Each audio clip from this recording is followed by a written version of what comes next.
record.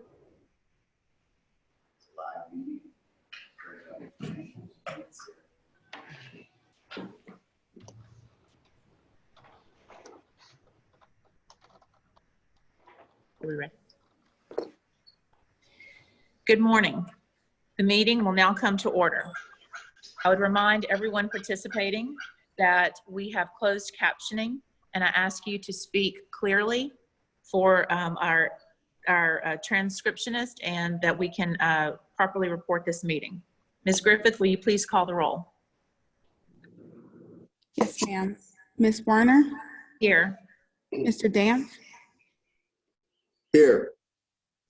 Mr. Williams? Here. Here. Yes, sir. Mr. Anderson? Mr. Armenter? Here. Mr. Armenter? Here. Mr. Blossman? Here. Mr. Brazel? Here. Mr. Brown? Here. Mr. Shadowland? Here. Okay. Ms. Jones? Here. Mr. Mallett? Present. Mr. Moore? Here. Mr. Perry? Here. Mr. Starnes? Here. Mr. Woods? Here. Mr. Yarbrough? Here. Madam Chair, you have a quorum.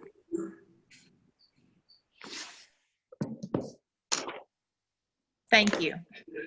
Today's invocation will be given by Supervisor Richard. Thank you. Let us pray. Dear God, thank you for allowing us to meet today.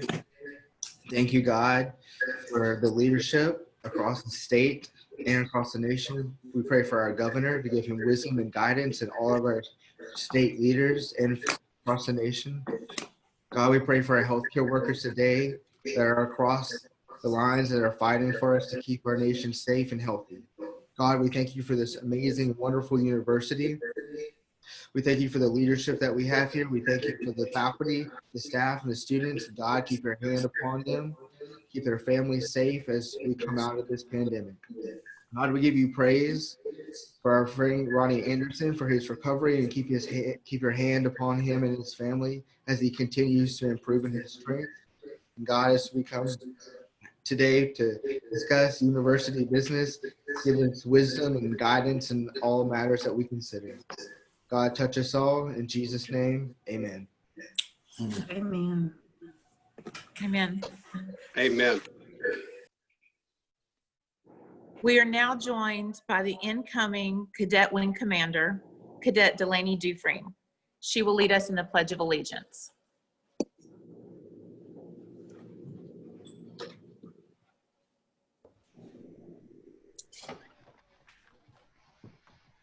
I pledge allegiance to the flag of the United States of America and to the republic for which it stands, one nation under God, indivisible, with liberty and justice for all. Liberty and justice for all.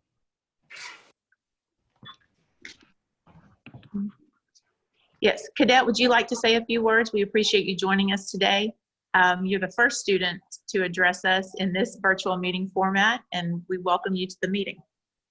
Thank you, Ms. Werner. Yes, my name is Cadet Delaney Dufresne. I am a rising senior at LSU, and I'm going to be the upcoming Cadet Wing Commander for the Air Force ROTC.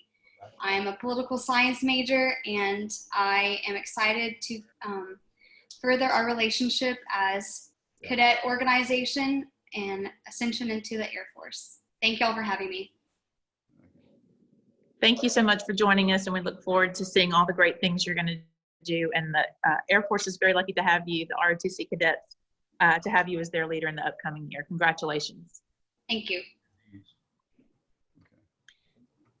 No one has registered for public comment, so we will move on to the committee meetings.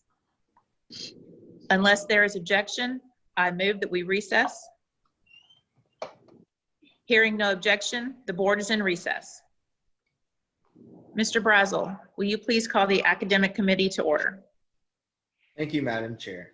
Ms. Griffith, would you please call the roll?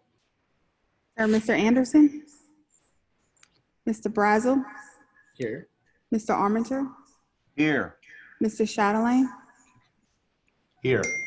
Ms. Jones, Here. Mr. Mallett,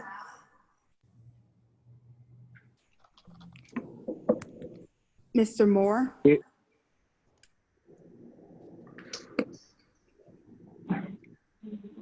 Mr. Perry, Here. Mr. Yarborough. Here. Mr. Brazel, you have a quorum. Thank you, Ms. Griffith. Dr. Haney, would you please present the items on the agenda today? Yes, thank you. It's so good to see everyone, even if virtually. Let me note the first item, which is to approve a policy for the naming of facilities. This resolution creates a board policy for the naming of facilities and assets that is in compliance Tell Kim I'm on a conference call. with state statute. And it doesn't alter significantly the existing procedures other than to allow for the naming of living persons. So by adapting this, it provides greater flexibility for the board as allowed by statute. Thank you, Dr. Haney. Are there any questions? I mean, I think what we're trying to do, I mean, in the past, the statute, just for clarification, in the past, the statute did not allow to a name after a living person, and that was changed. And so we're just syncing up our policy. Am I correct there? That is correct. That's right. We, when the statute was revised, we did not revise the policy. So we're seeking to do that now to give the board greater flexibility. Okay. Are there any other questions? Is there a motion to recommend the proposal as presented? So moved. I'll move. I'll second, Mr. Chairman. Bobby.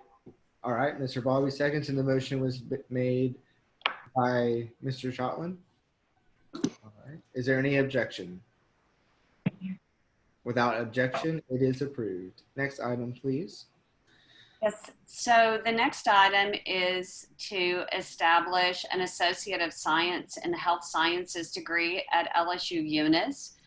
And this degree will achieve a number of objectives for the institution and especially, of course, for the students. It will provide healthcare education to students who are unsure of the specific healthcare track they seek to pursue.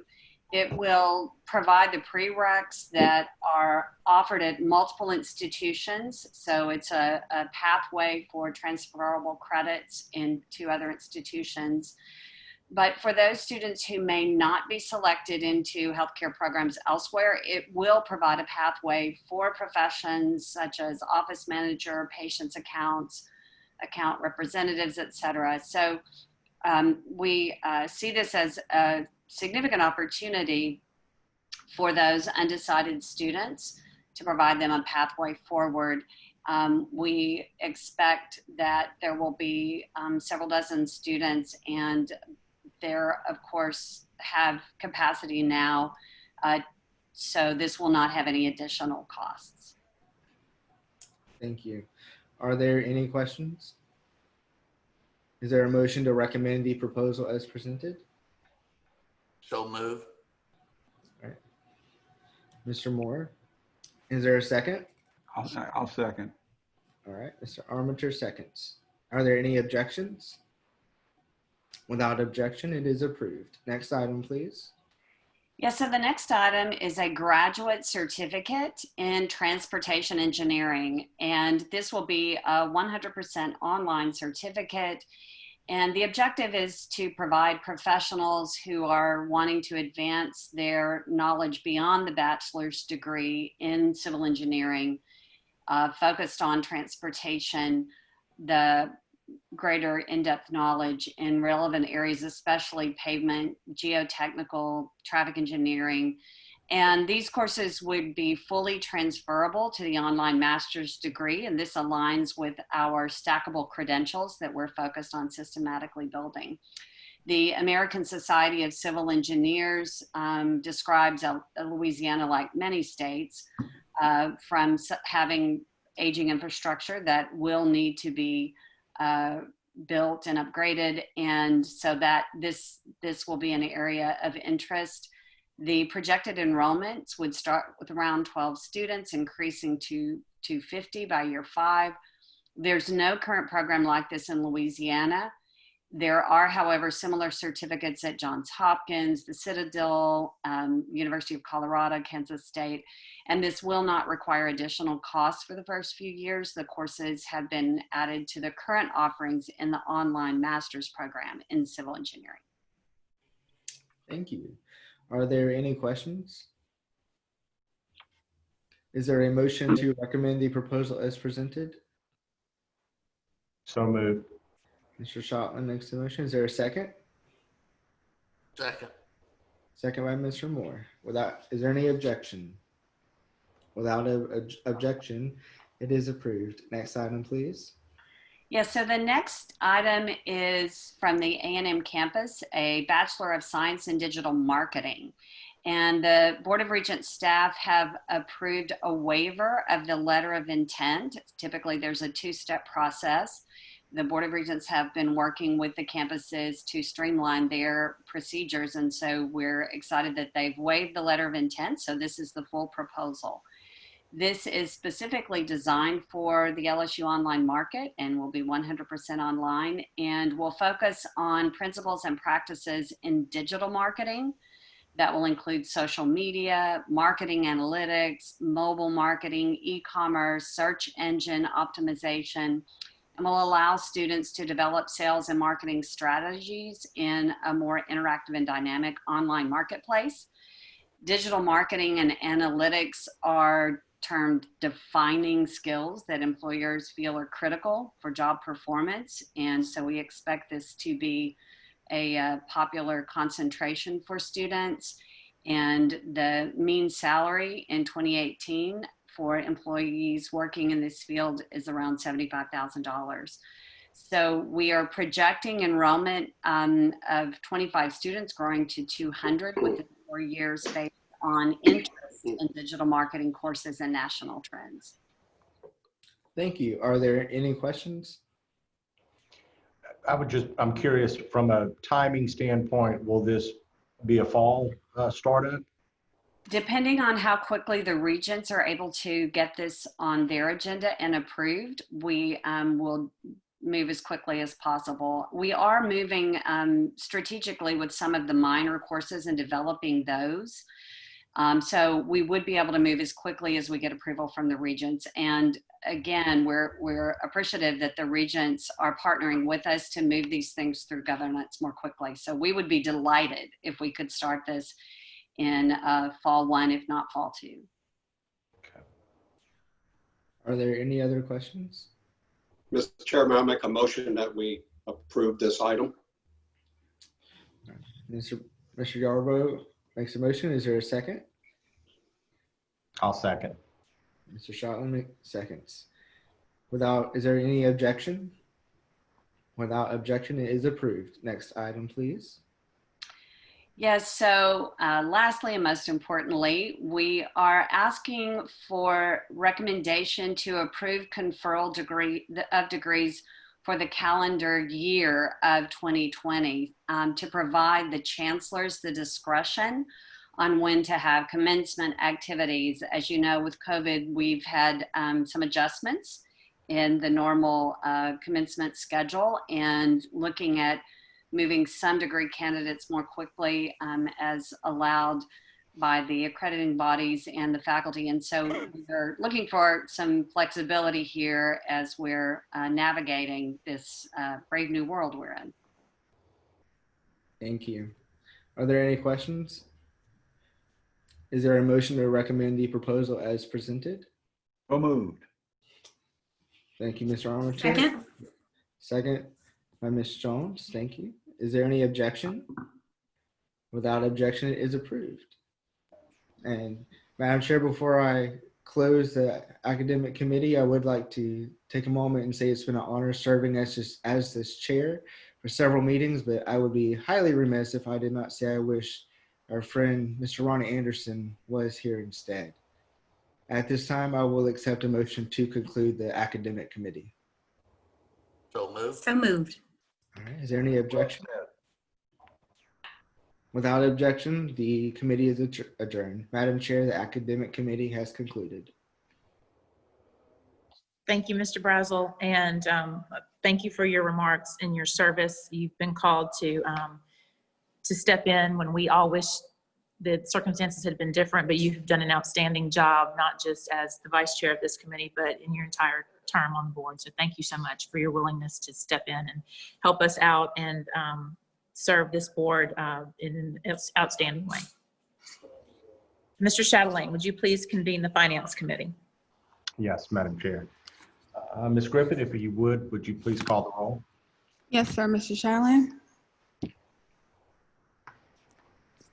Mr. Blossman. Here. Mr. Brazel. Here. Mr. Brown. Here. Mr. Damp. Here. Ms. Jones. Mr. Mallett. Here. Mr. Moore. Here. Mr. Perry. Here. Mr. Yarbrough. Here. Okay. Chair, you have a quorum. Okay, thank you.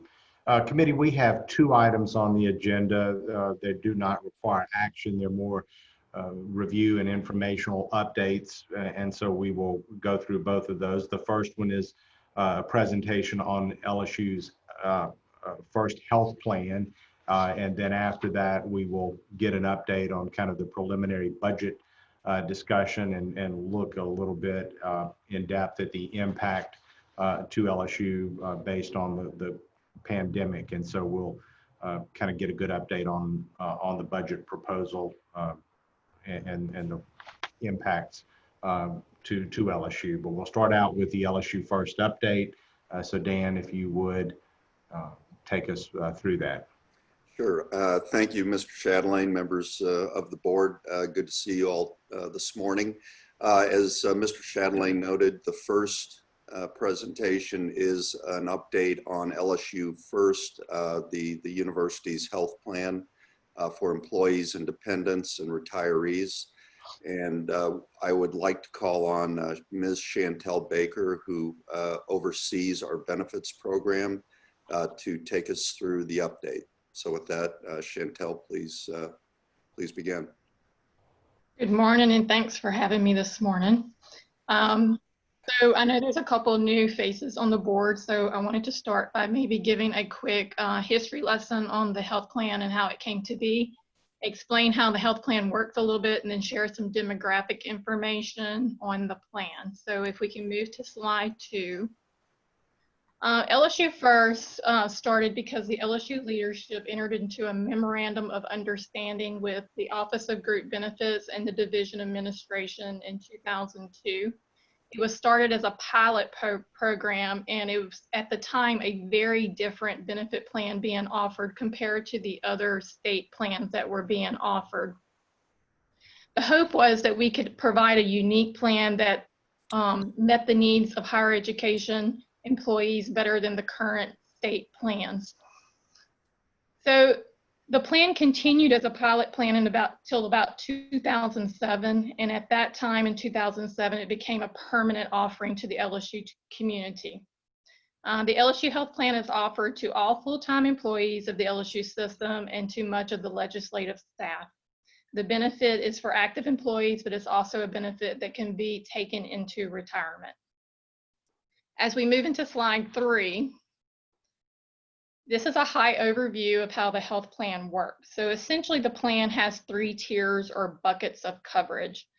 The first is an HRA, which is a health reimbursement account, a deductible, and then co-insurance. And I think the best way to explain the plan is to go into an example. So if we look at an employee-only type of coverage, what happens is if they start in January, they would receive $1,000 in health reimbursement account. Any medical or prescription coverage would be taken from the health reimbursement account. Once that account is exhausted, the employee would move into deductible of $500. Anything that was considered non-LSU First provider or a brand name drug would hit the deductible. What is unique to the health plan is if the employee uses a first choice provider or if they use generic drugs, no out-of-pocket cost to the employee in this bucket. It would be covered at 100% by the plan. Once the deductible is exhausted, they would move into a co-insurance where the employee would pay 20% of the cost for anything that was not LSU First, First Choice Network, or was not a generic drug.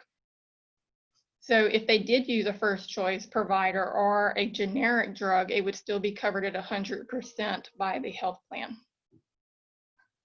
Moving to slide 4, this is just an overview of the demographics of the LSU First Health Plan. The left is what our enrollment counts are by status. So we have over 7,000 active employees, and then we have a little over 3,000 retirees and surviving spouses. To the right, your pie chart tells you where the coverage lies. So 93% of the covered employees do come from the LSU system campuses. Moving to slide 5. Towards the end of June and the 1st of July, health plan administration do meet with an actuary to try to decide what our premium structure is going to be in the next year. The analysis looks at year-to-date claim data, healthcare inflation, and any regulatory or industry changes that affect healthcare costs. For example, next year, there's some HIV preventative drugs that are going to be required to be covered by all health plans based on the Affordable Care Act. These drugs cost anywhere between $1,600 and $2,000 a script. So this type of change in the industry does have an effect on the health plan cost. There's also a number of bills currently in the Louisiana legislature that may impact claims costs to LSU. So all of these items are taken into account to try to determine what premium should be in the following year. A unique position and advantage to LSU offering its own self-funded health plan is having a leadership team that has adopted the mission and vision of LSU. The health plan is not in the business to make a large profit. Instead, it tries to uniquely balance offering unique health plan offerings and benefits to employees while trying to be good stewards of the university's funds. If premiums are set too high and health plans make too large of a profit, this takes away from the operating budget of our campus. Therefore, each year, health plan leadership tries to balance changes to the benefit offerings and increasing premiums. So this slide kind of shows when our actuary suggests what our health plan increases should be, and then what we actually implemented is in the yellow, and then what industry average is doing right now is in the gray. If you move to slide 6, which this converted very ugly, I'm sorry about that. But this shows our revenue and expenses for the LSU First Health Plan for the last 5 years and the changes in the fund balance. Essentially, the only revenue stream of the LSU First Health Plan are premiums and then small investment dollars that we earn off of the reserve.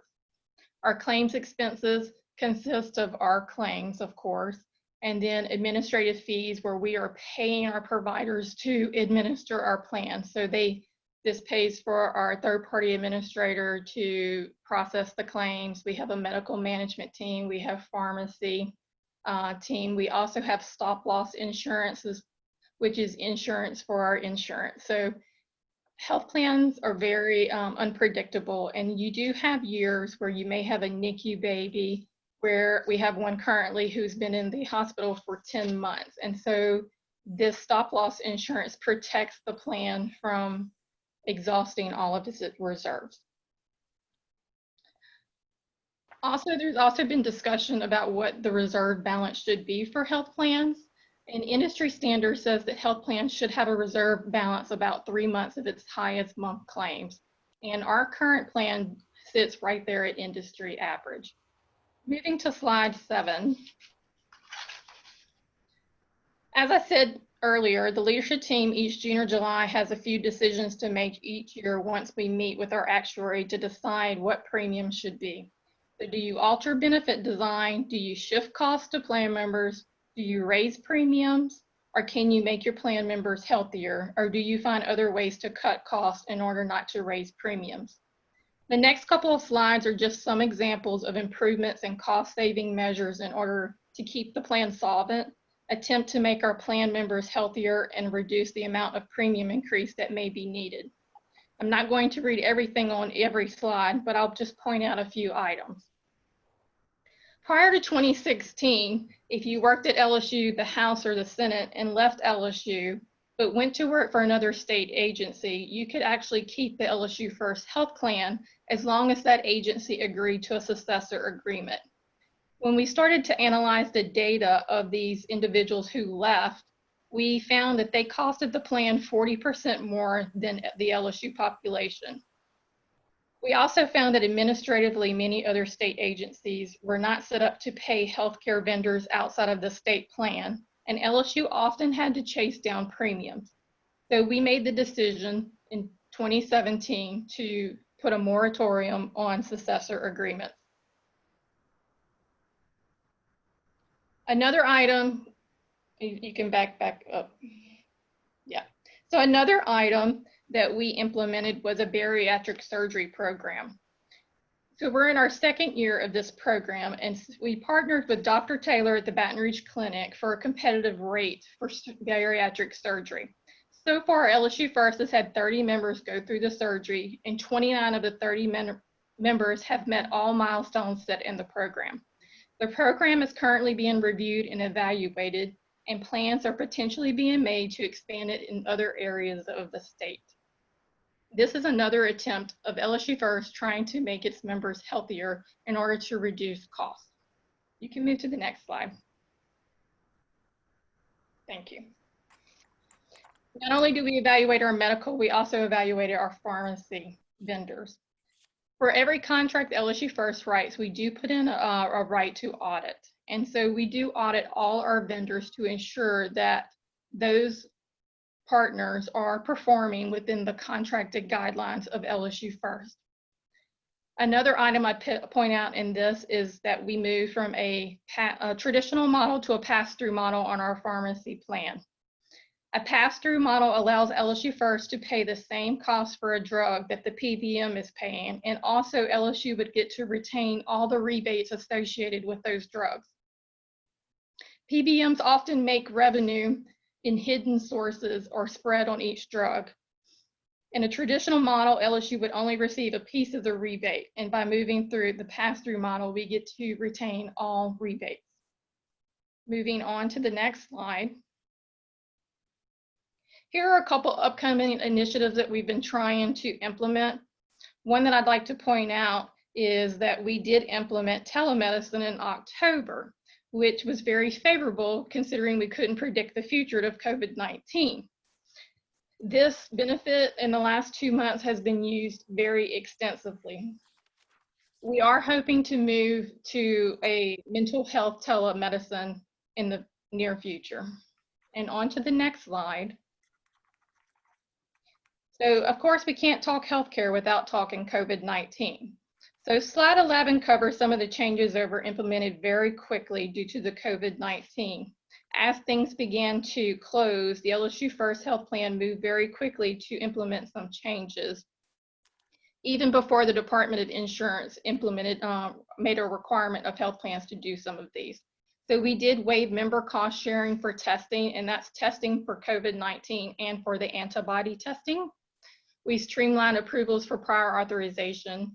We did lower the refill logic on medication so that our plan members could get their medication sooner while they're staying at home. We promoted our mail order pharmacy, which just allows our plan members to get 90 days of drugs instead of 30 days. We broadened our telemedicine services. We did receive a lot of calls once things started to close from our providers asking if they could do telemedicine with their patients. And so we did, on a lot of providers, work with them to allow for telemedicine to happen. We also have a flexible spending plan. And so we started looking at who had forfeitures, and we had a number of employees have large balances. And so we did send an email out to everyone who had a balance. We increased the deadline to turn in a flexible spending claim. And then we actually made phone calls to employees who had very large balances and talked with them on how to get that money. So that concludes my presentation. Thank you, Chantel. Dan and Chantel, just for the committee and for those who are not familiar with the plan, could you just remind everybody kind of the governance structure of this and how that is handled and who all's on that team? Sure. Do you want me to cover that, or do you want Dan? No, why don't you go ahead? Okay. So there is a leadership team that's built in the Human Resources Department and also the Payroll Department. The HR department handles a lot of the plan and benefit, and the Payroll Department handles the accounting on the LSU First Health Plan. That team answers the Oversight Committee, which is made up of about I think 10 individuals across multiple campuses. It also includes someone from the auditor's office, legal counsel, and all plan design changes and rate structures go for approval to the Oversight Committee. And the Oversight Committee typically meets 3 or 4 times a year, as Chantel noted. One of the more important tasks that the Management Oversight Committee has is preparing for the next plan year in terms of making determinations on premium cost increases, as well as any additional services or service changes. So again, it's probably our most important benefit in terms of recruitment and retention of our employees. So as Chantel mentioned, we spend a lot of time making sure that we're appropriately balancing certainly the financial health of the plan with the robustness of the service offerings and coverages.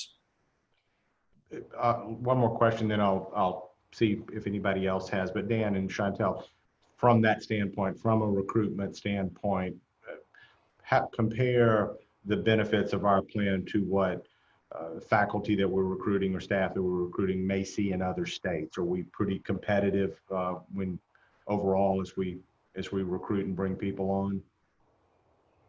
Yes. Yes. So what is unique is our new Chief Human Resource Officer we have stole from Ole Miss. And so when he came in, I asked him, how do our plans and costs stack up to what you're offering? And he was blown away at the LSU First Health Plan and how rich of a benefit it is. And the cost structure is very close to what they are offering. Okay. And I think Chantel touched on this earlier, but the real uniqueness is the fact that, you know, in many other states, the public universities especially are subsumed within the overall state government health plan and retirement structure.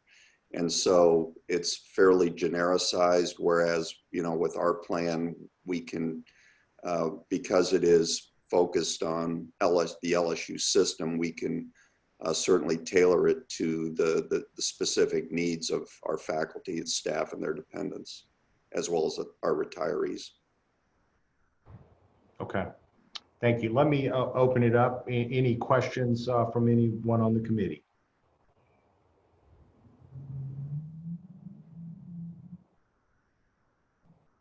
It's always kind of odd when you can't see anybody, but I'm not hearing any questions. So that being said, we'll move on to thank you so much, Dan and Chantel, for that, and great job. I mean, that's a lot of lives that are covered. It's an important plan for so many reasons. So thank you all for the oversight and the administration of that important plan for the update. Thank you. We'll move into next, which Dan, I know, has been quite busy trying to figure out budget impacts and budget outlooks. And so, Dan, appreciate you giving us a good update today, and let you take it away. All right, thank you, Mr. Chatelain and members of the board. What we'll cover in the next few minutes is really give you an update on where things stand with regard to the current year operating budget, fiscal year 2020, as well as what we're seeing potentially emerge in terms of fiscal year 2021, and certainly what the impact of COVID, the COVID-19 pandemic has meant for our campuses from a budgetary standpoint. So moving to slide 2, this is just to remind you, this is the unrestricted operating budget that the board approved at its meeting in September for fiscal year 2020. It's right at $1 billion. This is the budget that all of our campuses use to operate on a day-to-day basis in terms of meeting their teaching, service, and other obligations according to their missions. So again, just a reminder of what kind of the scope and the scale of that budget. So moving to the next slide. In terms of fiscal year 2020, our operating budget status, and again, the fiscal year will end on June 30th of this year. Most LSU system campuses do anticipate ending this fiscal year with their operating budgets in balance, though, as we'll cover later in a few minutes, there have certainly been significant additional costs and lost revenues to date due to the pandemic. Pennington, however, is estimating at the current time that they could be as much as $2 million short by the end of the fiscal year due to the suspension of clinical trials and related activities that certainly provide a significant amount of operating revenue to the center as a result of the pandemic.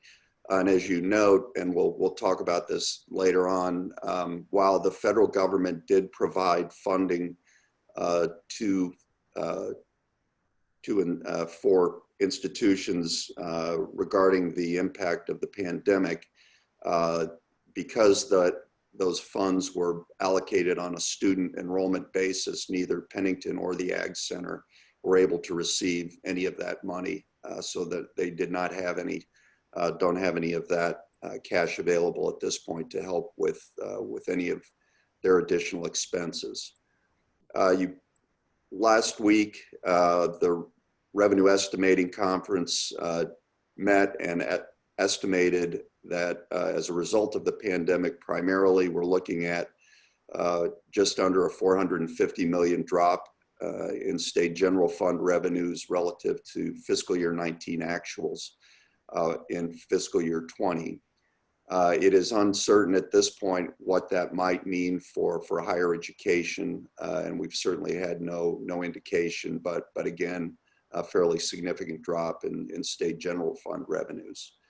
All of our campuses, as we are responding to and addressing the budgetary impacts of the pandemic, are certainly putting in place a number of strategies to ensure that our budgets remain balanced through the end of 2020.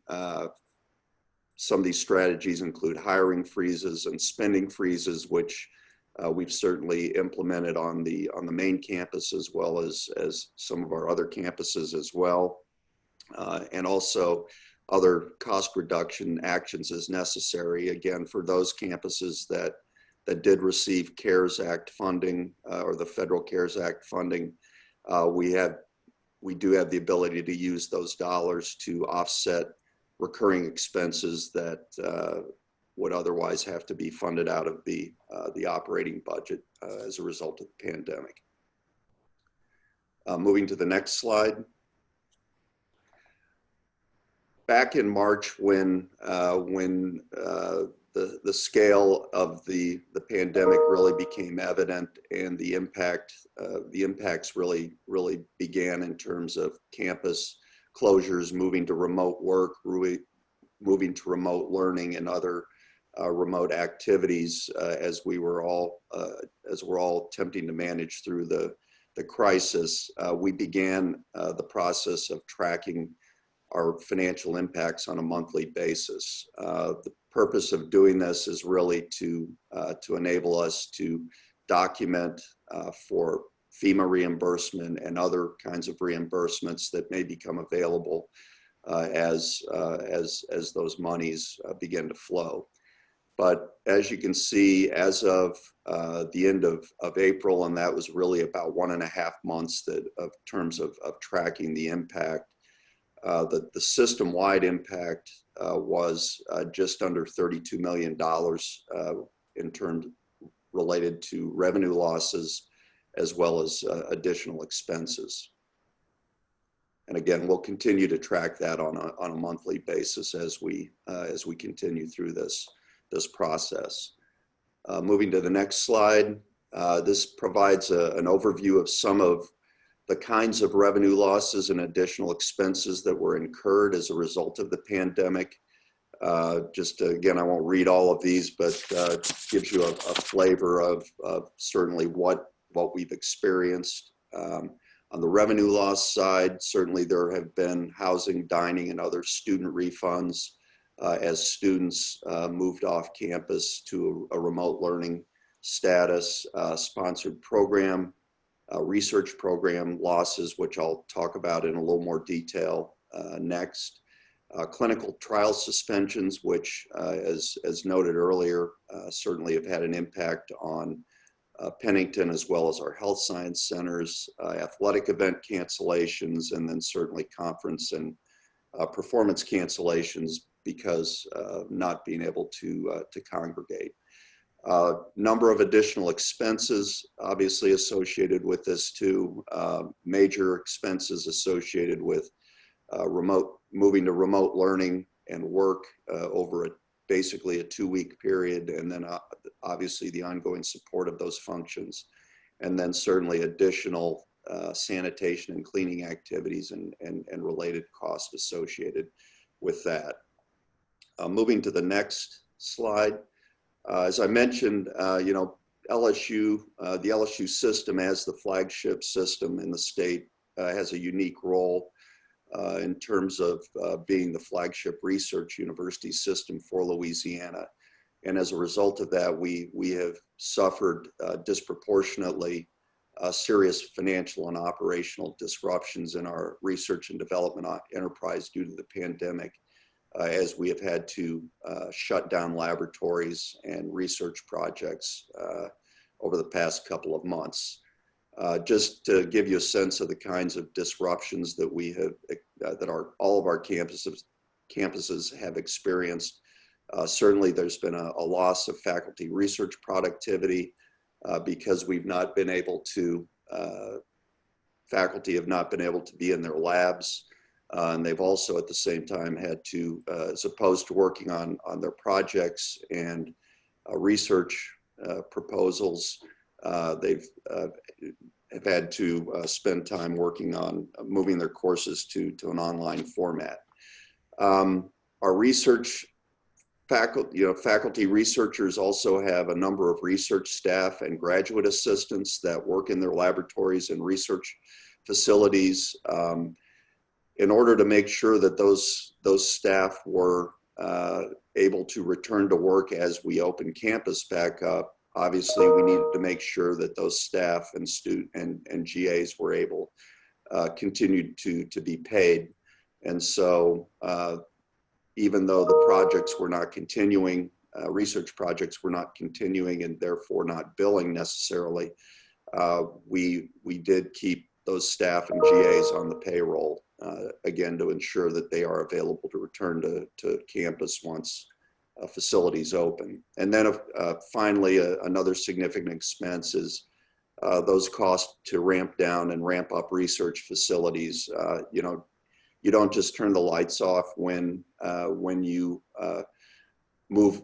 begin to mothball a lab or a research facility. There are samples that need to be taken care of or disposed of. There are certainly laboratory animals that need to continue to be taken care of during this period of time. And then certainly very expensive equipment needs to continue to be maintained to ensure that once the laboratories and research facilities are opened up, are able to be used again. So all of those activities come with a price tag, and again, we've had all of our campuses have had to continue to invest resources to ensure that the research facilities were ready to open back up.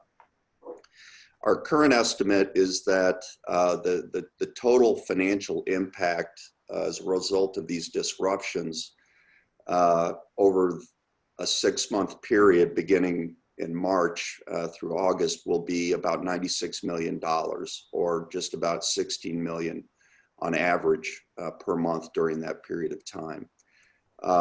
Unlike the CARES Act funding, which again went to help students and some institutional expenses, there has been no direct funding, either federal or state, that's been specifically allocated for losses and additional costs due to the impact to the R&D enterprise in higher education. But the LSU system has, and all of our campuses have been actively advocating for this at the federal level, and are hopeful that there will be some relief forthcoming. Moving to the next slide. This highlights for you where the stimulus money that I've been referring to that has been received.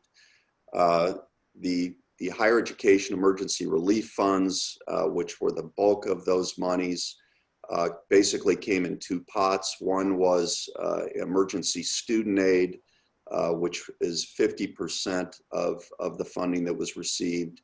And that is funding that comes to the institutions but must go directly to students in the form of aid to help them with costs associated with having to move back off campus or move to a remote learning environment. There's also a portion of those funds, 50%, that are referred to as institutional support funds, which can be used to help offset some of the costs that we've been incurring over the past couple of months. I would just note that while what we have received has certainly been very much needed and appreciated, it only covers so far about 42% of the costs and the lost revenues that we have incurred to date. And as I noted earlier, neither the Ag Center nor Pennington have received any funding for their expenses or lost revenues. 3 of our institutions also received some funding that was reserved for minority serving institutions, and this is based on the proportion of your student body that is from minority populations. Again, a very small amount, just under 300,000. So in total, our campuses received about $27 million. And again, we continue to advocate for certainly additional funding at the federal level. Moving to the next slide. Just very preliminarily, as we are looking at fiscal year 21, as you know, the legislature came back into session after recessing on, they began on May 4th.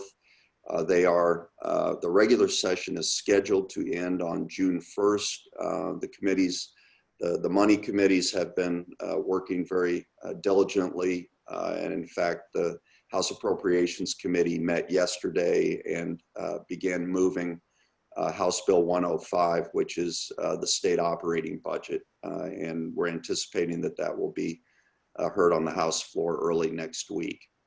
But again, not unlike fiscal year 20, the impacts of the pandemic are expected to continue well into fiscal year 21.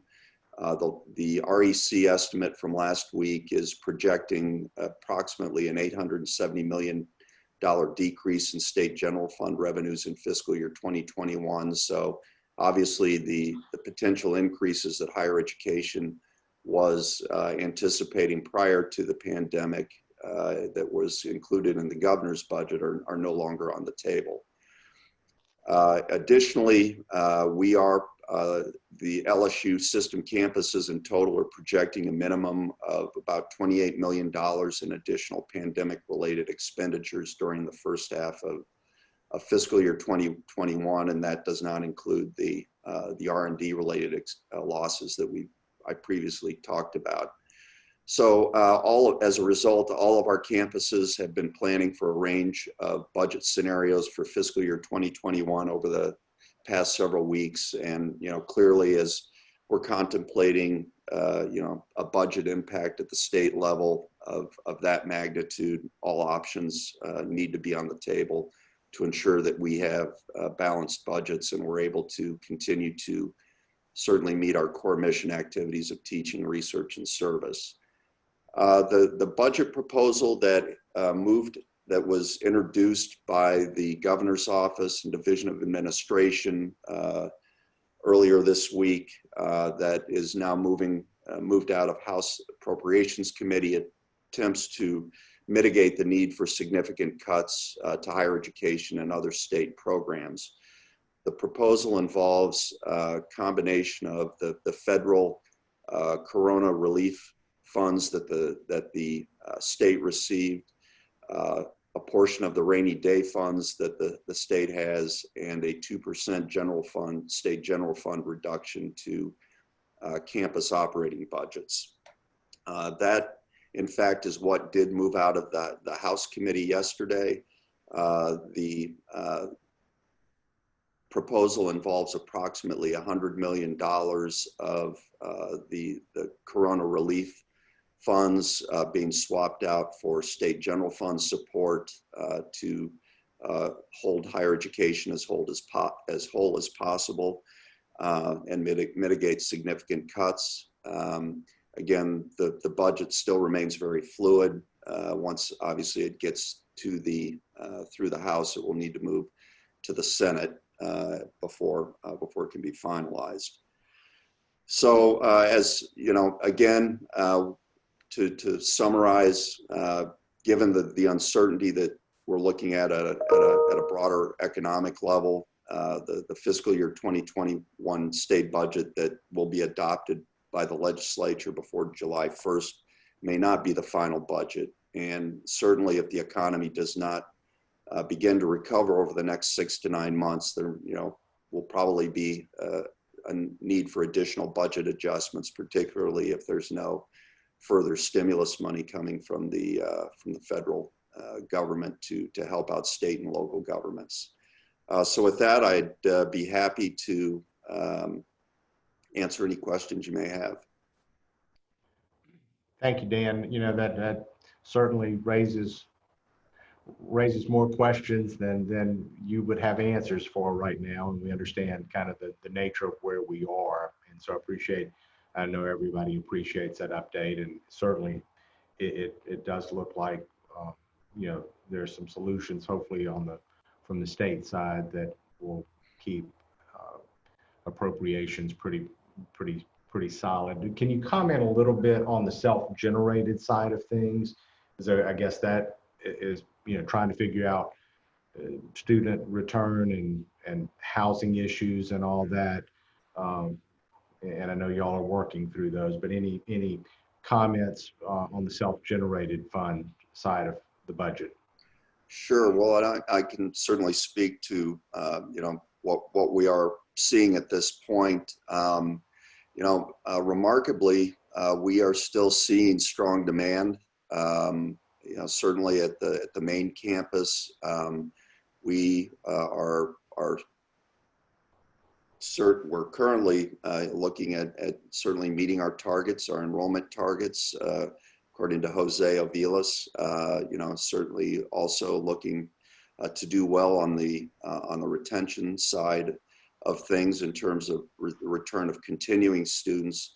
Obviously, all of this is contingent on what the fall looks like. And certainly President Galligan, the provost, myself, and others have been working very diligently over the past several weeks on the return to campus plan for the fall to ensure to the greatest extent possible a residential experience for our students. And again, there are many moving parts and details, and I anticipate President Galligan may be touching on some of those in his report to you.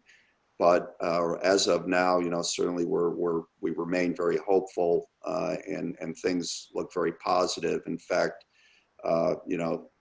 we certainly our enrollment management team has heard we're certainly bucking the trend nationally from an enrollment standpoint, which really speaks, I think, to obviously LSU as a brand, as well as the good work of our Jose and his team.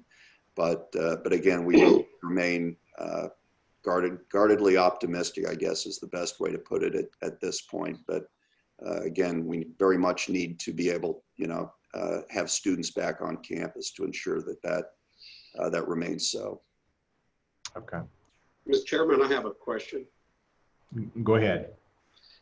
Dan, thank you for your great work during these certainly unprecedented times. My question is, are we seeing any of our Louisiana students repatriate back to Louisiana that are currently at other out-of-state institutions? We haven't, again, it's too early to see that at this point. I think, as we get into the summer, we'll probably get a better handle on what that looks like. Obviously that would be a great thing. And that's a trend that is being anticipated nationally, is certainly more people are going to be wanting to stay at home if they are currently out of state. But I would say it's fairly early to make any statements with any certainty on what that pattern might be. Okay, thank you. Sure. Mr. Chairman? Yes. Good. I have a couple of questions for Dan. All right, go ahead, Lee. Dan, have you projected what would happen if we can't use the stadium this year? What would it do to the athletic department? Well, they're certainly working through those projections. I mean, it would be, it would, I can't give you the numbers, but I could tell you it would certainly have a significant impact on the athletic department budget, as well as their ability to meet their debt service obligations. And then if they can't, then they would fall on us to help them, right? Well, we'd certainly have to have some conversations in that regard. The second thing, when you're projecting all this, with everything going on, you anticipate that a lot of our students may stay home till next year, or y'all not thinking about that? Because I think a lot of them are going to be very cautious right now with a lot of people coming back into university. Our enrollment management folks are doing, as you can appreciate, doing a significant amount of outreach with our continuing students to assure them, what we are planning on having back on campus. So, that's certainly that's been projected nationally as a potential trend, and we're taking all the steps we can to be proactive to create a safe and healthy experience on campus, so that we do get our students back here in the fall. But in your projections, you're not figuring that, are you? At this point, no. We don't have any. We have no indication that. If that occurs, then it's going to be okay. All right. Yeah, I mean, and certainly if, I guess to more specifically answer your question, yes, we have modeled out, we have looked at what happens if our retention does go down, and that does have a significant impact on our tuition and fee revenues. Well, they would probably move to online, wouldn't they? Well, they may not. It's, again, we very much would like to have them back on campus. President Galligan, it looked, I think you were trying to interject something there. I was, and I was just going to say, I'm going to reiterate and echo Dan, is we're considering all those things, but my fingers are, we're not seeing any of that yet. Our numbers are up in terms of the first year class pretty significantly. Our summer school is up. Our retention, the number of students who have registered for next year is basically where it was last year. And even our residence hall requests and deposits are very, very strong.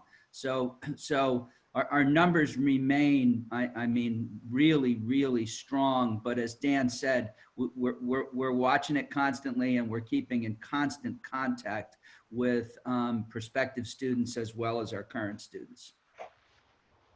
What do you see other universities? What position do they take? Are they taking as far as enrollment on campus in the fall? They are taking a sort of range of approaches. Most of them so far are where we are, which is planning to be on campus in the fall. There are a few.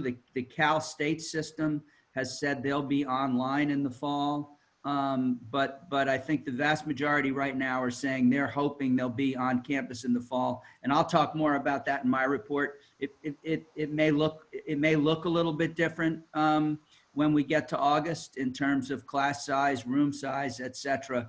But most of us are planning on being back. Great. Other questions from the committee?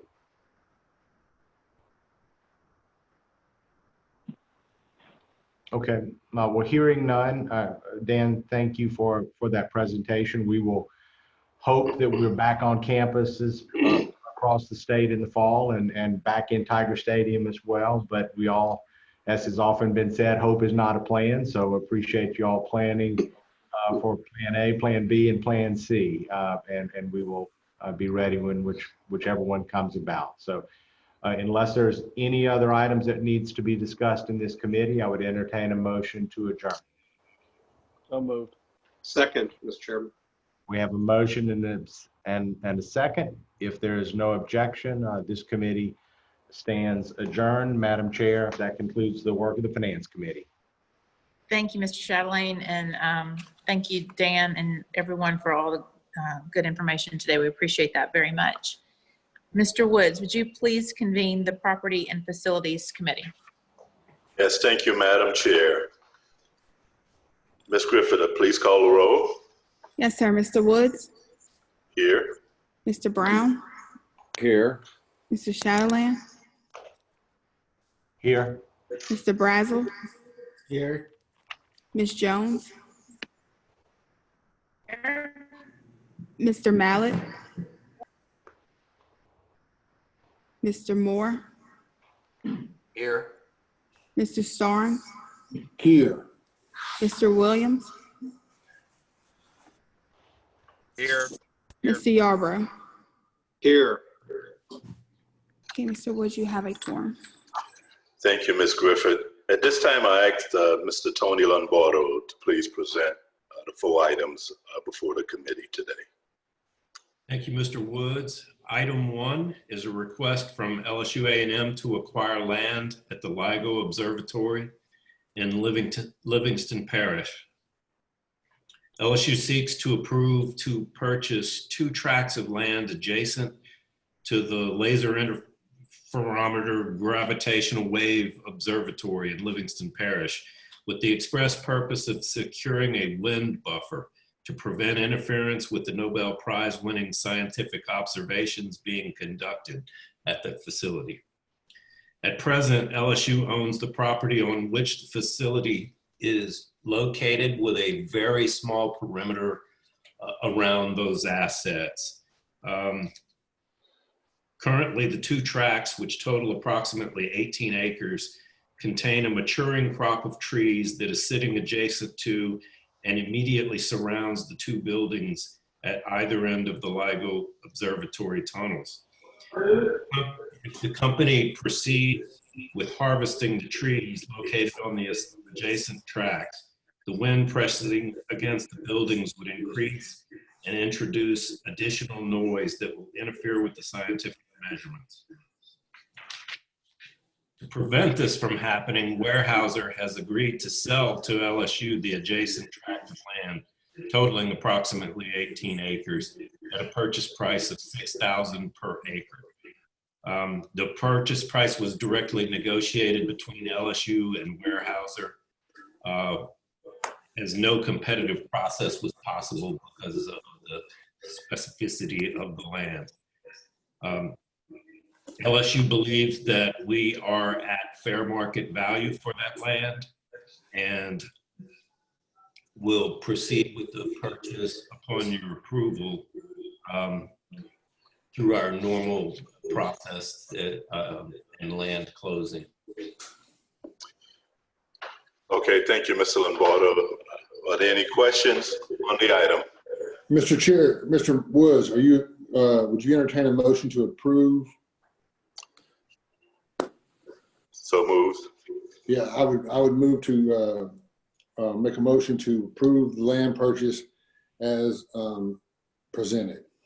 Moved by Mr. Storms. Is there a second? Second. Second by Valencia. Second by Ms. Jones. Any objection? Hearing none, so ordered. Mr. Lombardo, item number 2, please. Thank you. Item 2 is a request from LSU A&M to authorize an intent to lease agreement with the LSU Real Estate and Facilities Foundation to begin planning and design implementation of phase 1 of parking improvements. LSU seeks to provide adequate parking to meet the needs of our anticipated enrollment.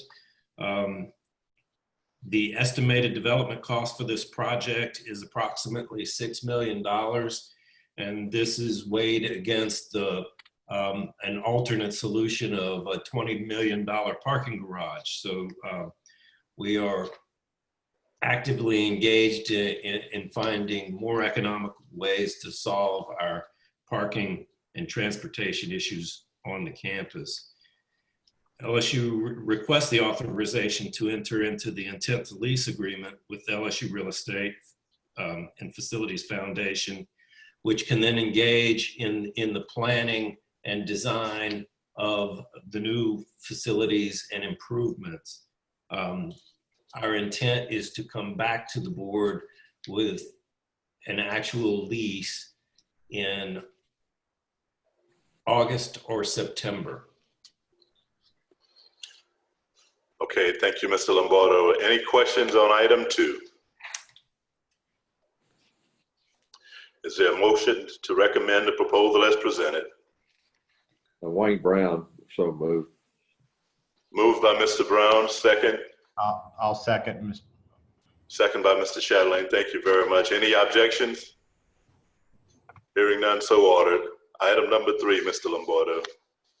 Item 3 is a request from LSU Health Sciences Center, New Orleans, to approve demolition of the McDonough number 11 school building at 201 South Claiborne Avenue, New Orleans.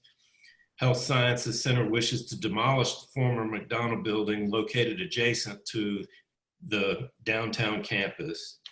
The property was acquired by the state from the city of New Orleans via an appropriation of properties within the footprint of the then future site of the University Medical Center, and it was moved as a result of that construction. The demolition is estimated at $450,000, which is half the cost to just move the facility. And they've had significant review of the building, and it is not a viable solution, or renovation is not a viable solution for this building at this point. If Chancellor Oye would have any comments regarding this. Thank you, Tony. I think everyone is aware that this is the school that has been on rollers for a long number of years. It's moved multiple times at a cost of about $1 million a move as they've doing this. We've looked at opportunities to renovate it. It's not feasible by multiple developers. It's termite ridden. The first floor has already been removed, and I'm having a significant security problem with the homeless cutting through the security wiring that we have around the building. I think it's a risk to us, and we've talked to the mayor about it. She understands it. We've talked to facilities planning, and they are all approving this. So we'd like to tear this down. Okay, thank you, Dr. Oye. Mr. Brown, do you have any comments on this particular item? All right. I think they've done their due diligence. You know, we've had several discussions about it. Certainly, it's an historic building that you need to consider that. But I think y'all have done your due diligence as long as we've crossed our eyes, you know, dotted our I's, crossed the T's. I think we're trying to go ahead. And Thank you. Thank you. Unless there's other questions, Thank you, Mr. Brown. Are there any other questions? Is there a motion to recommend the proposal as presented? I would make that motion, Wayne Brown. Moved by Mr. Brown. Is there a second? Second, Mr. Moore.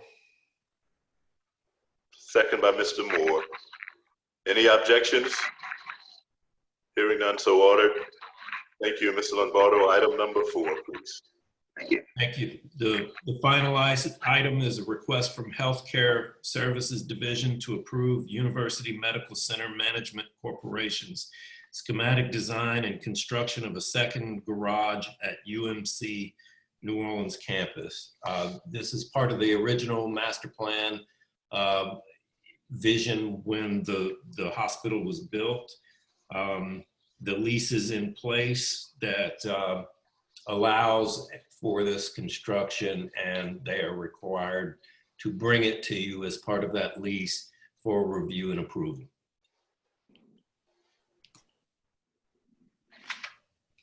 Thank you, Mr. Lombardo. Any questions on item number 4?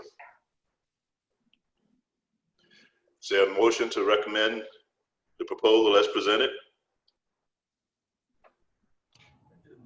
I'll make that motion. Motion by Mr. Chatelain. Is there a second? I'll second. Second by Mr. Moore. Any objection? Mr. Chairman, I'd like to recuse myself from this vote. Duly noted, Mr. Yarborough. Ms. Griffith, please, for the record, reflect Mr. Yarborough's recusal on item number 4, please. Yes, sir. Thank you, Mr. Chairman. Okay. Noting the recusal of Mr. Yarborough, we'll accept the motion as presented. At this time, I'll accept the motion to conclude the committee. Is there any objection? Without objection, Madam.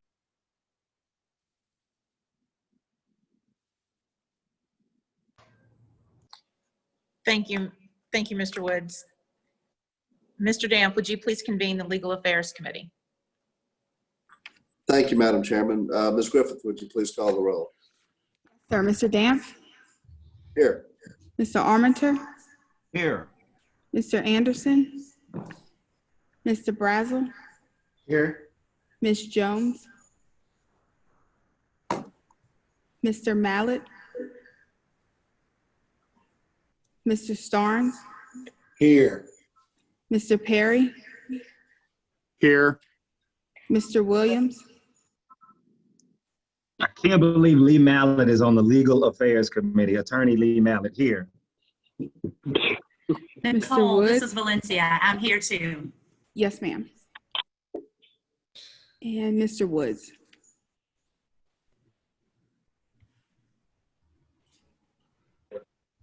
Mr. Damp, you do have enough members for a quorum. Thank you. The Legal Affairs Committee intends to take up a matter involving pending litigation, specifically the case of Gruber versus Board of Supervisors. I'm making a motion at this time to go to executive session for the purpose of discussing this litigation. I need Second. I second. Storms. Thank you, Mr. Storms. Without objection, we will session.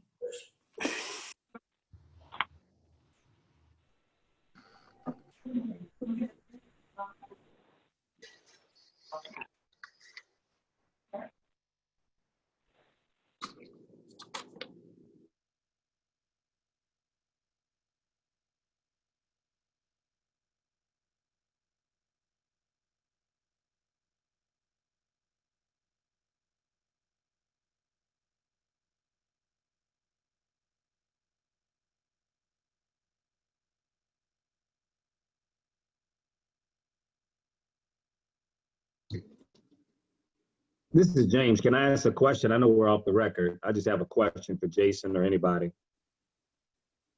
It's logistical. Hey, James, I'm here with you, but I think, aren't we supposed to dial into another number? That was going to be my question. I was wondering if we had to do something different. Yes, this is Winston. There is another dial-in to go into the executive session. You should have received instructions via email. We did, but I'm looking for it like James is, I think. Okay. Okay. We have some staff on the call. I'll ask them to email it back to you right now. We're going to take So we about can leave this, Winston, we can end this, do the dial-in for executive session, and then Yeah. we'll all rejoin this. Yeah, actually just mute it and turn off your camera. Mr. Williams, we will put all the board members on hold so you don't have to do anything to your Zoom account. We'll take care of that on our end. Okay, thank you. You're welcome.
I will accept a motion to end the executive session.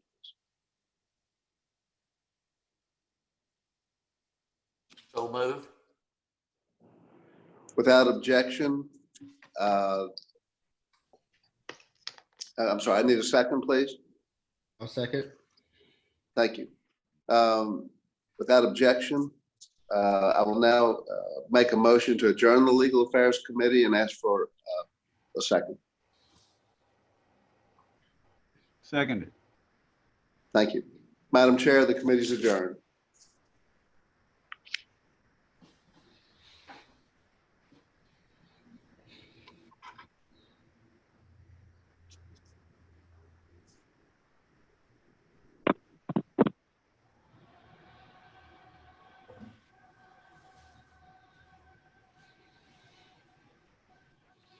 Mr. Mallett, will you please call the audit committee to order? Yes, Ms. Griffin, could you call roll? Ms. Griffin, could you call roll? Yes, sir. Mr. Mallett, Here. Mr. Woods, Mr. Anderson, Mr. Armenter, Here. Mr. Blossman, Mr. Chatelain, Here. Mr. Dam, Here. Mr. Moore, Here. Mr. Starnes, Here. Mr. Williams. Mr. Mallett, you have a quorum. I'm here. Yes, sir. Is Chad available? I am, Mr. Mallett. Yes. Chad, you want to go ahead and give the report? Yes, sir. Thank you, Mr. Mallett. We have one agenda item today. It's our third quarter audit summary report. The quarterly report summarizes audit engagements completed during the past quarter and includes both internal and external reports. We have two external reports. Both are legislative auditor management letters, one for the LSU and related campuses, and the other for the LSU Health Sciences Center in Shreveport. These are referenced on pages 1 and 4 of the quarterly summary. The management letters were issued in connection with the fiscal year 2019 LSU system financial statement audit and were intended to provide information related to the effectiveness of internal controls over financial reporting and compliance, and to report on compliance with applicable laws and regulations. The auditor concluded that internal controls in several areas need strengthening, including the accounting classification of certain revenues, collection of accounts receivable, procurement, and payroll-related matters. In each case, management has responded that corrective actions are actively underway. There were also two internal audit reports included in the quarterly. The first is an audit of the athletics ticketing process at the A&M campus. It's referenced on page 2. This audit focused primarily on compliance with NCAA and SEC bylaws, ticket office operations, including cash collections, and safeguarding access to the ticketing system. We did not find any instances of non-compliance with NCAA or SEC rules. We did, however, recommend a better defined process for evaluating taxable fringe benefits to employees. The second internal audit is referenced on page 3 of the quarterly summary report. This was a review of measures in place at Lawley Kemp to safeguard patient records.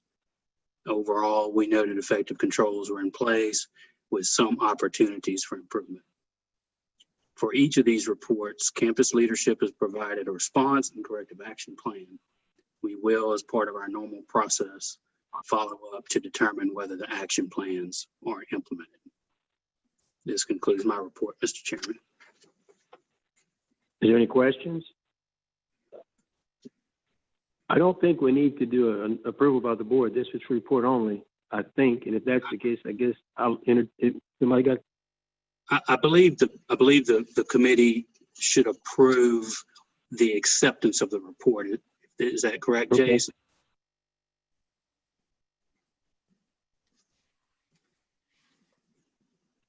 Well, to be safe, we'll go ahead and do that. Can I entertain a motion?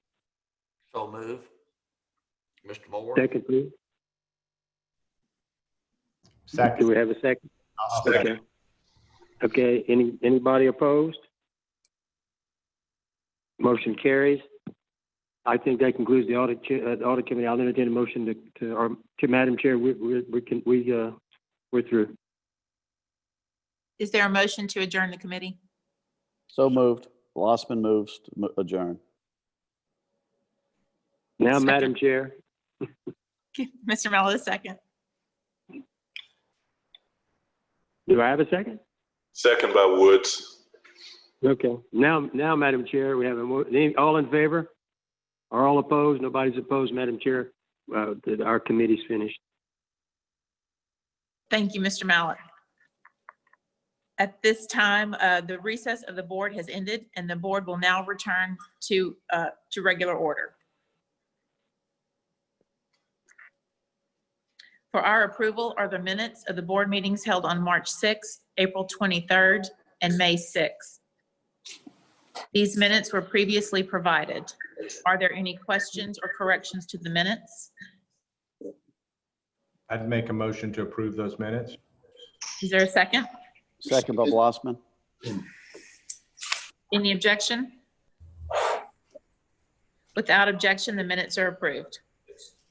Due to our format for this meeting, the Council of Staff Advisors provided their report in writing. They reported that staff on multiple campuses are still working remotely, but are beginning to transition back to their work on campus. Several participated in virtual graduations, with LSU Alexandria noting 11 countries were represented among their graduates. Pennington Biomedical saw its first patient in the gastric clinic.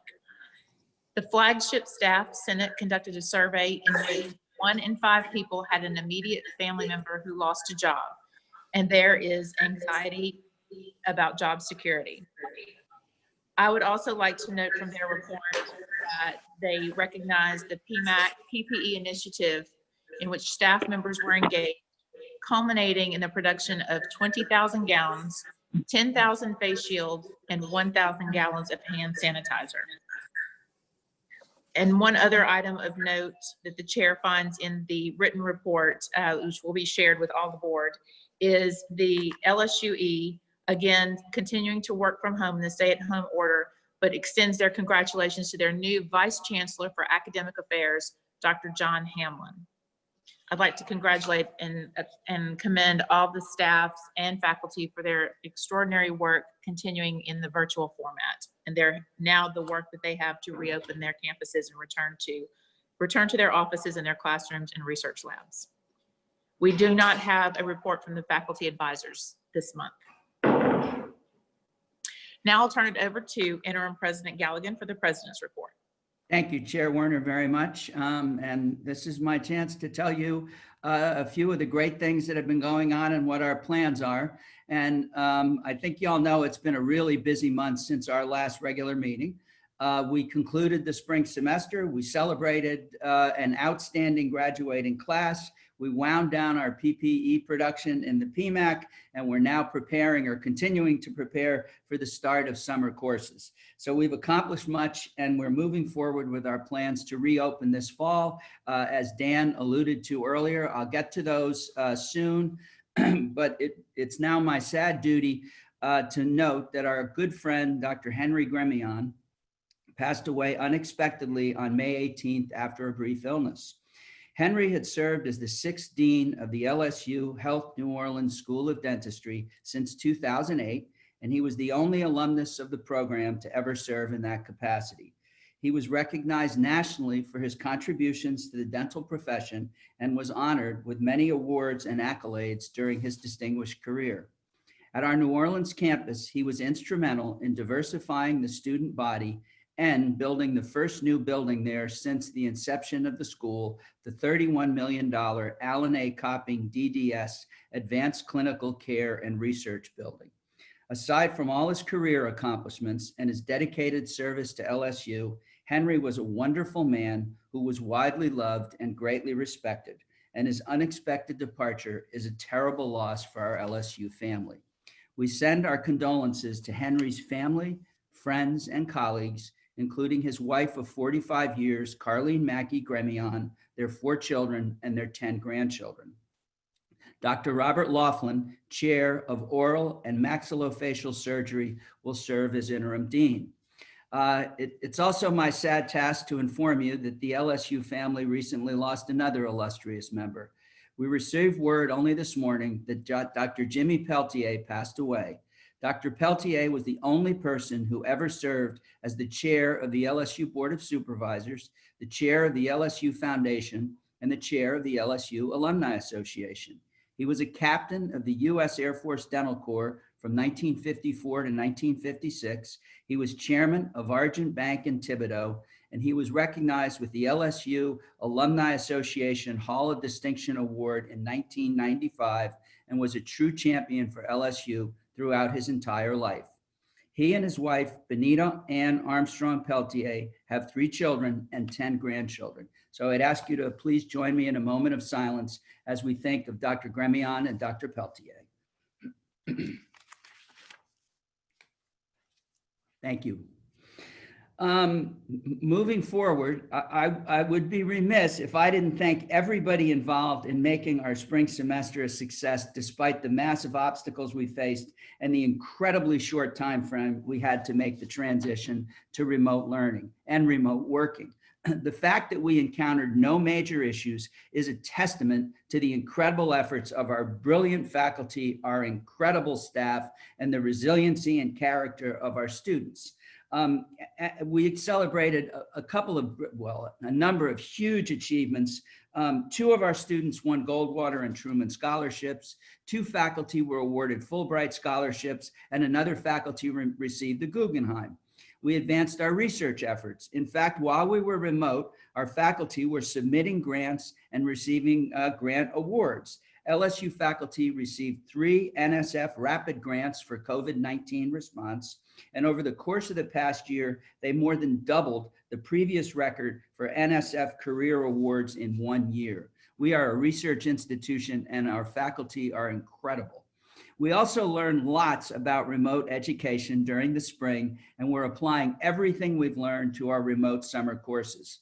I want to take my hat off again, as always, to LSU Online, who have been incredible support and provided excellent faculty development throughout, and they continue to do so. As I said, and as you know, we celebrated the class of 2020 last week, and it was far from a traditional graduation. We had a great virtual event on campus, and a number of colleges, including LSU Paul M. Hebert Law Center, the Vet School, and the Ogden Honors College, all had virtual events, and I was able to participate. I also have been to New Orleans and Alexandria, and on my way to Shreveport via Zoom, all made possible by technology and my at-home camera crew, the one and only Susan Galligan. And thanks to Hannah Rivera, who takes Susan's work and turns it into final production. And thanks to Hannah, we were able to do a live Instagram event for our grads and their families.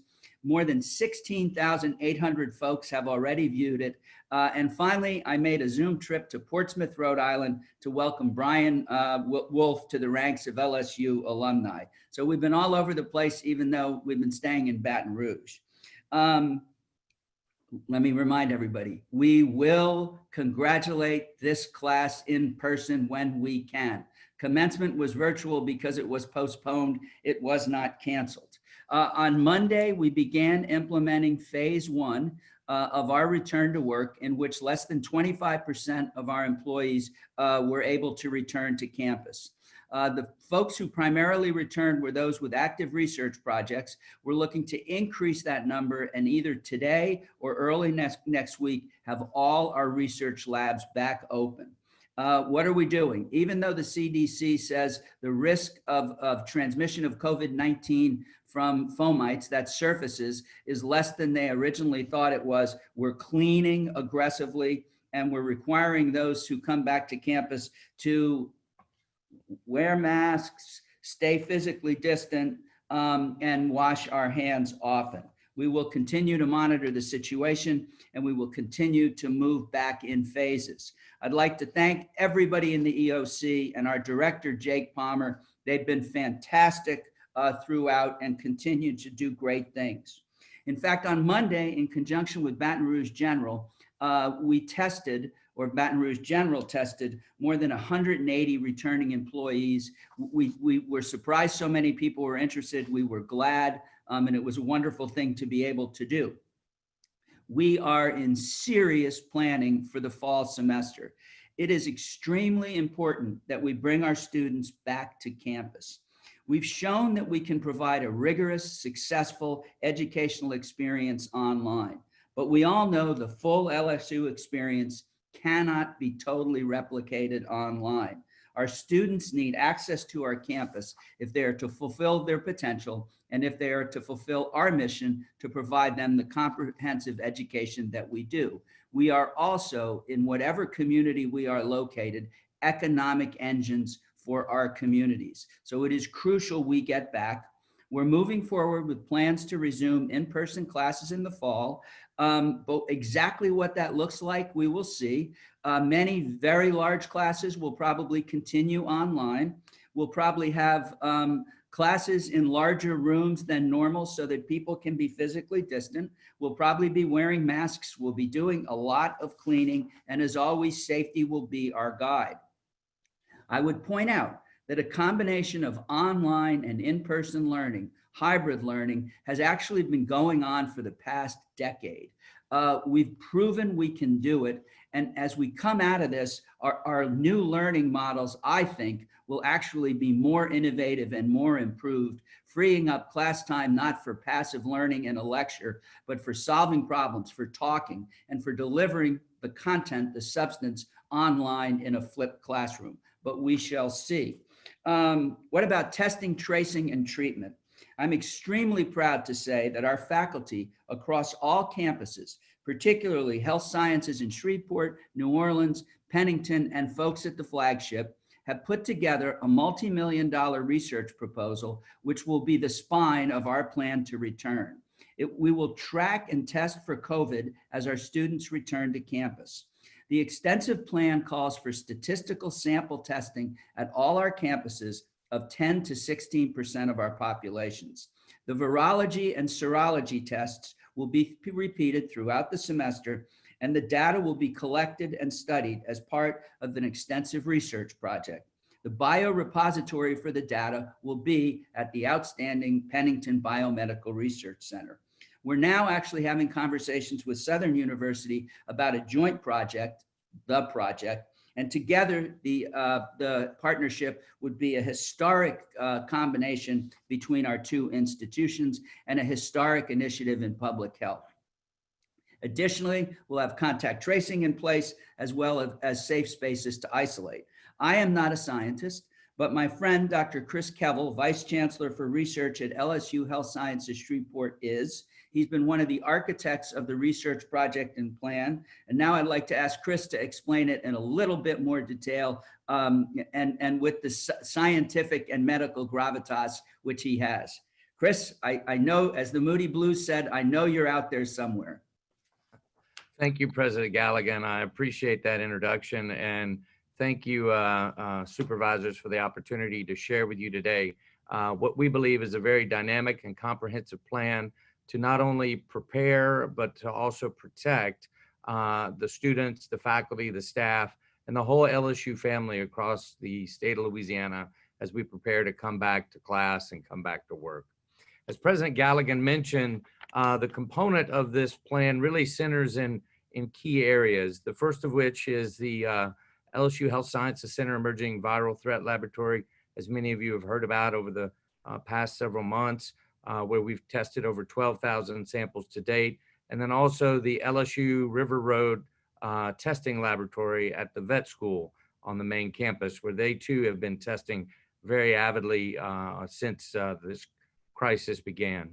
In addition to that, LSU Health Science Center in New Orleans will also be involved in testing, but they will also help lead the contact tracing initiatives and efforts through their School of Public Health. Relying on their expertise will allow us to utilize applications, one app that we're currently looking at from Georgia Tech University that will allow us to contact all the individuals participating in this study so that they can know not only when they're positive, but what to do after that should they be identified as positive. And also, most importantly, the Pennington Biomedical Research Center will be involved in data management and the biorepository. This is particularly crucial for us in Louisiana because we have several individuals who are quite susceptible for various reasons to the ravages of this virus.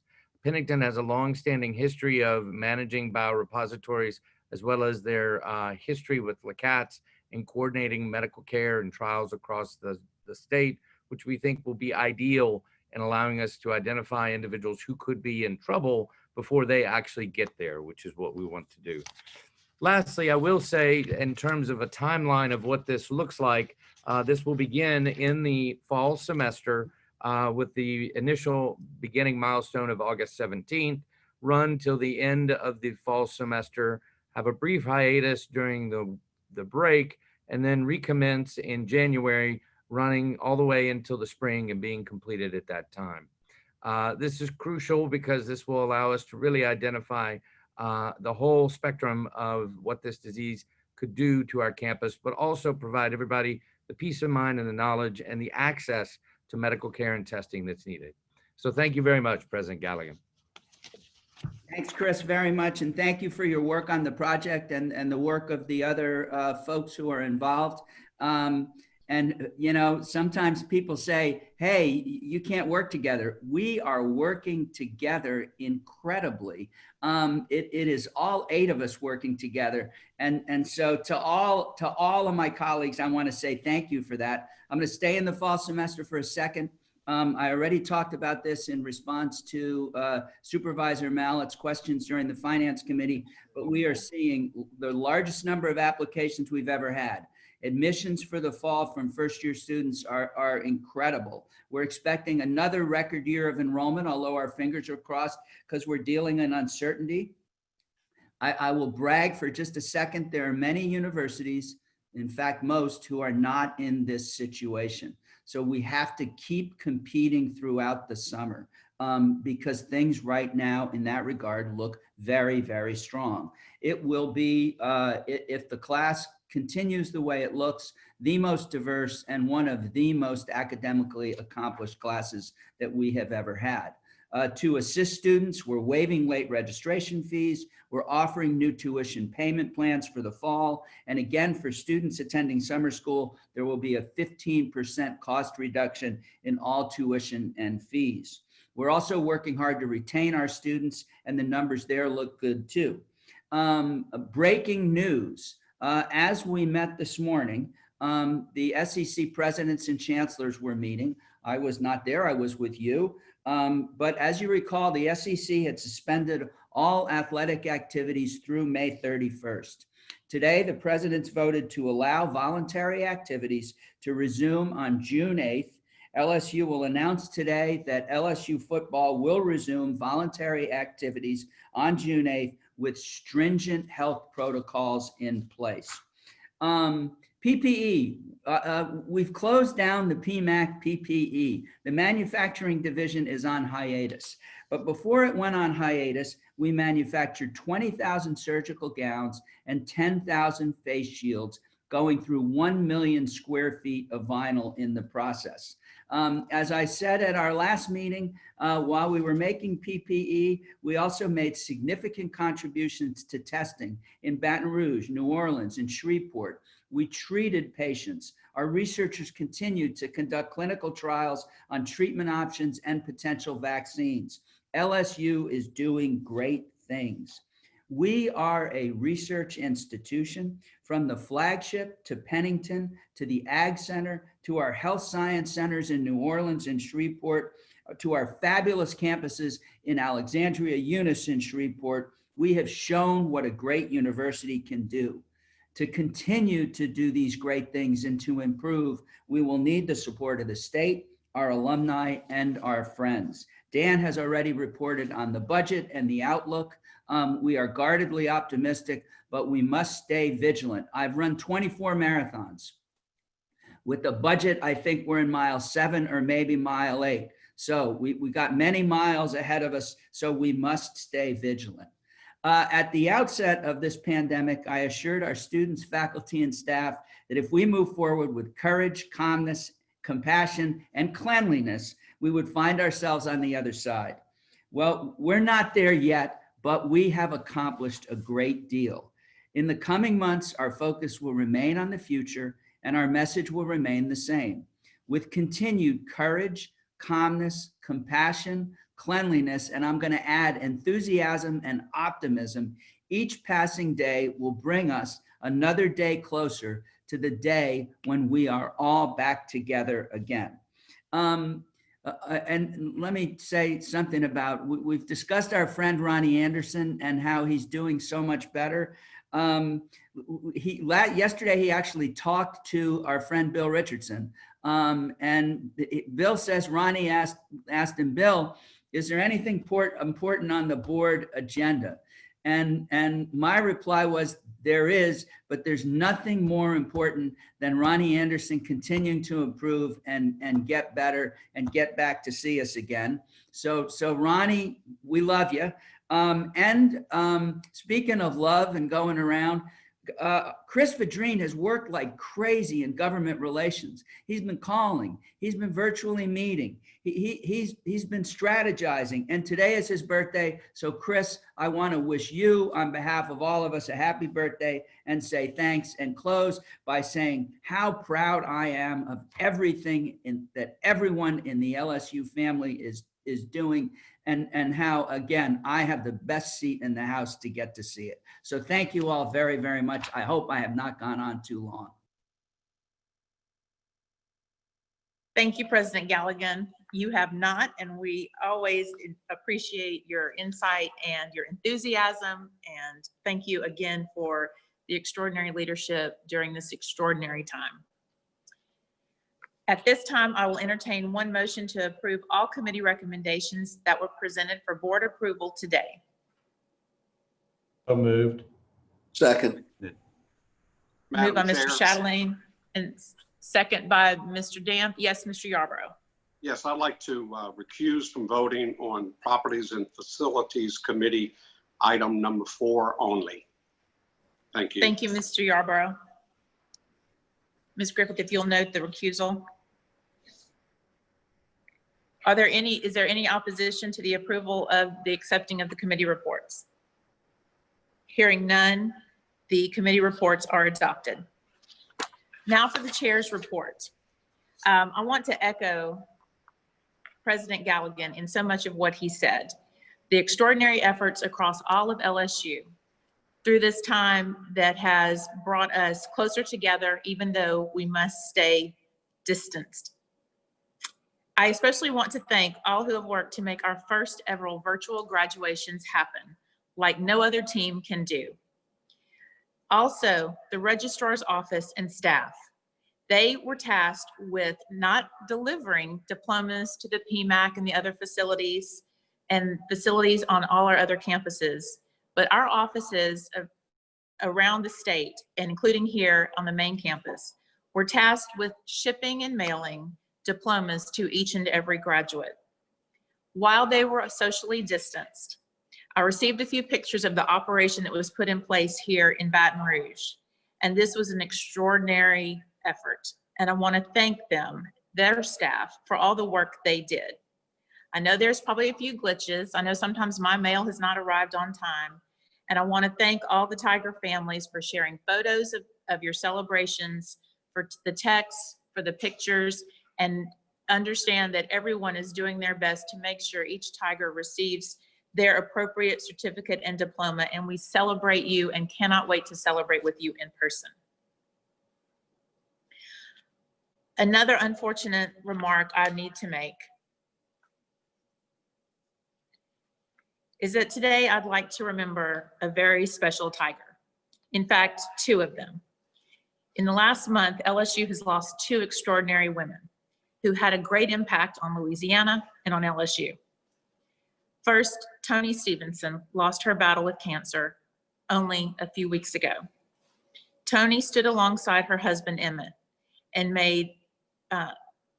gave great inspirational leadership through their dedication and their gifts to many aspects in many areas of LSU to assist our faculty and our students to carry on the mission that we have here.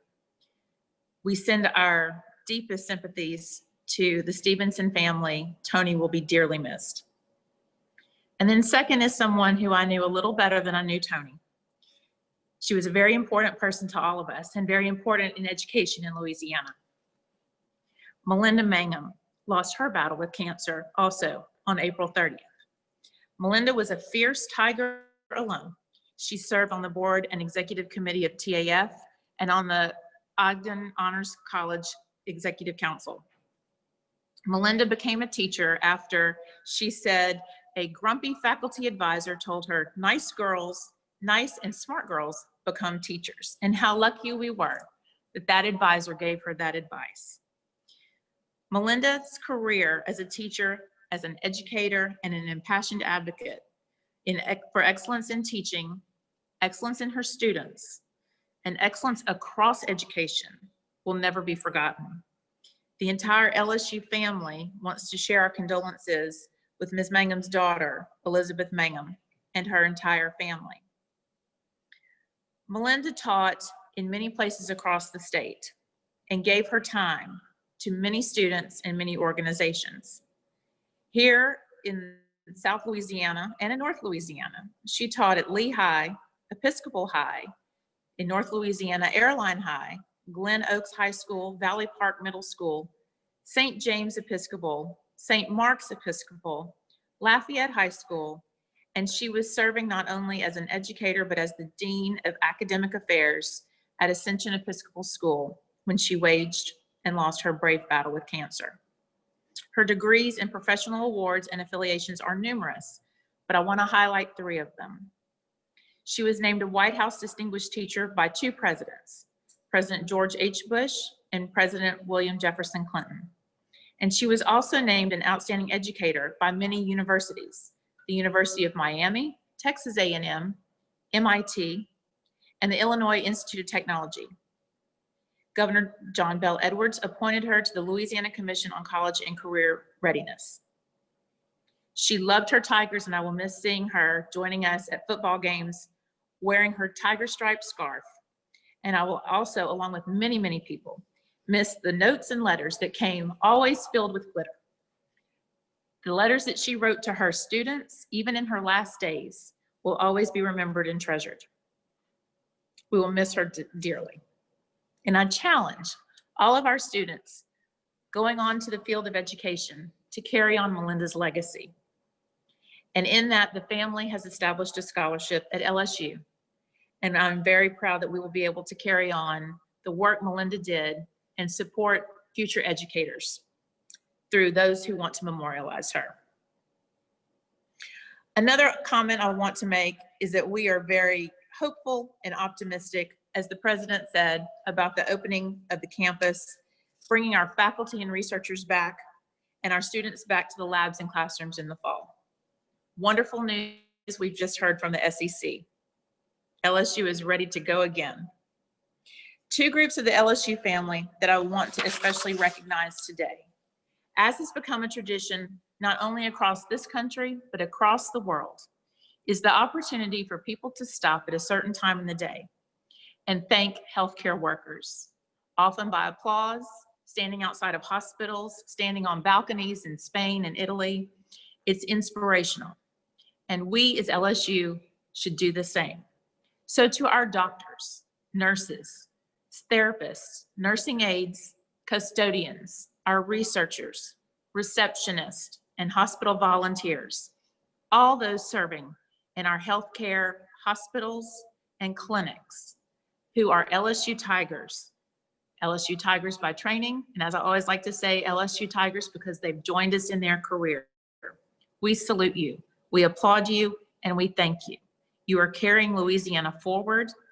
We are at the forefront of the work being done across this country, and the heavy lift that's been done with all of our teams of LSU, from Shreveport to New Orleans and Pennington, the Ag Center, the vet school, and everywhere in between, has helped Louisiana overcome and be a leader in the fight against COVID-19.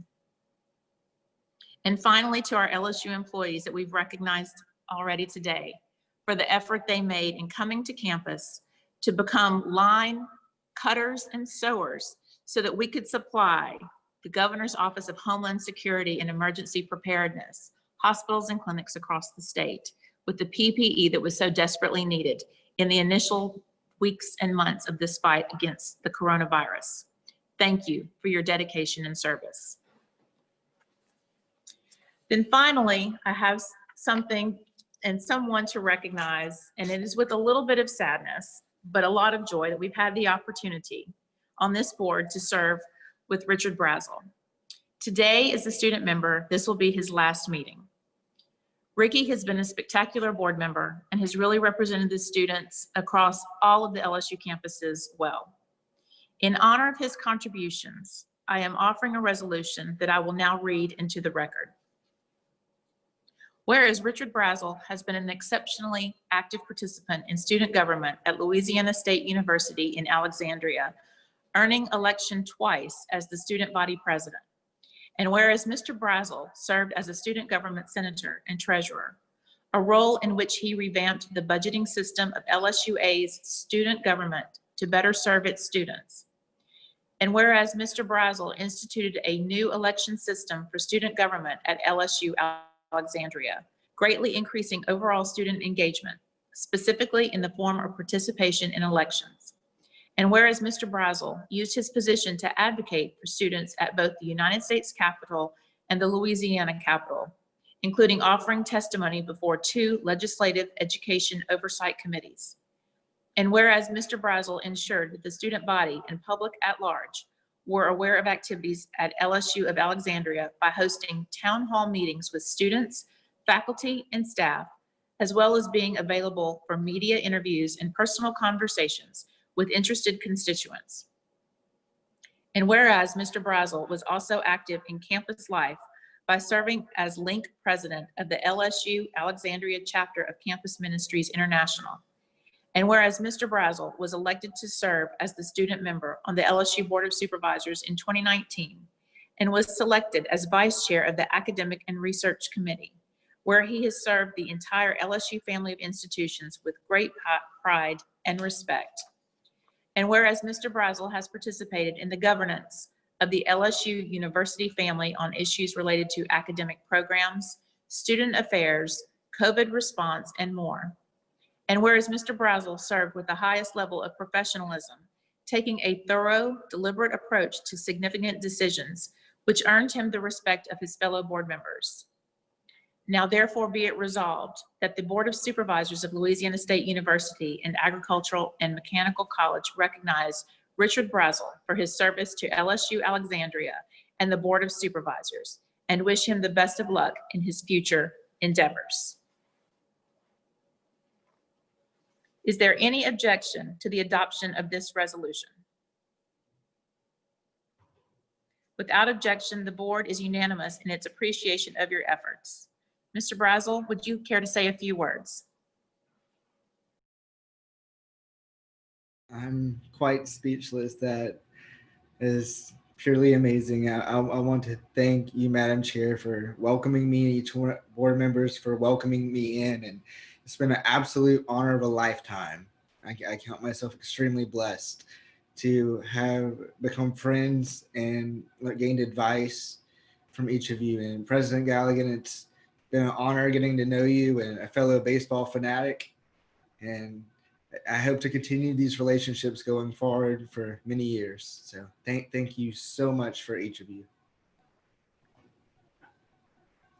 Ricky, your service has been incomparable, and we hope to welcome you back to Baton Rouge once you graduate, and perhaps to law school, I understand. And we look forward to you continuing your service. You are an extraordinary example of a student leader. Thank you for all your service. If there is no other business to come before the board, our next meeting is scheduled for June 19th, 2020. I pray you all will be joining me here in person. Is there a motion to adjourn? So moved. Is there a second? Second. Any objection? Hearing none, this meeting is adjourned. Good job, Madam Chairman. Good Tigers. Go Tigers. Thank you. Go Tigers. Thank you all. Go River Pilots, go Generals, go everybody else too. And the Bengals. Thank you.